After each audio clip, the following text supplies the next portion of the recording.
Hi, today I'll be showing you how to assemble your Picasso self-portrait. At this point, you've already studied the art and you have your sketch of the portrait that you want to collage. The other things that you'll need are your construction paper. I have mine already out in the palette that I'm going to do my collage in, scissors, double-sided tape, a pencil.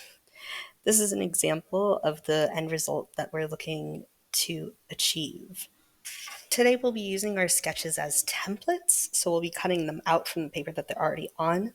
My sketch is pretty rough, so I've added some marker lines to completely show me where I have decided to cut and where my final lines ended up. When you're looking at your sketch, you want to keep in mind what pieces of the collage will go under and what will go over them. So in this situation, I'm going to start by cutting out my face pieces because that will give me a good base to line everything else on top over it. I've cut out my template of my halves of the face. I suggest before cutting your pieces taking a photo of your sketch altogether so you don't forget where things line up or how it all fits together. Now I have both sides of my face cut out. As you can notice on this pink side, I've left some gaps. This is because I know that this blue piece is going to go over it and hide all of that.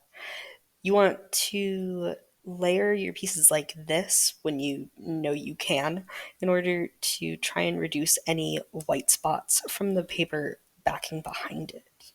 Now I'm going to take my double-sided tape and stick it right on the back. I prefer to use double-sided tape rather than a glue stick because the double-sided tape gives you some room to pick your pieces back up just in case they end up slightly ajar. Now that my face is down, I'm going to look back at my sketch. I know that these neck pieces are going to go underneath the face. And this is another reason why we're using the double-sided tape is because, for me at least, the face gives such a good base of where your art should align in your page that it makes more sense to fit everything around that rather than play a guessing game. I know that the neck is going to go underneath, so I'm going to cut that piece out. I've gone ahead and cut out all of my base pieces and double-sided taped them down. Now I'm going to go ahead and I have these finer details in my sketch of face highlights or my eyes or this little underside of the nose. And I'm actually just going to go ahead and further cut down my templates to make sure that everything fits the same.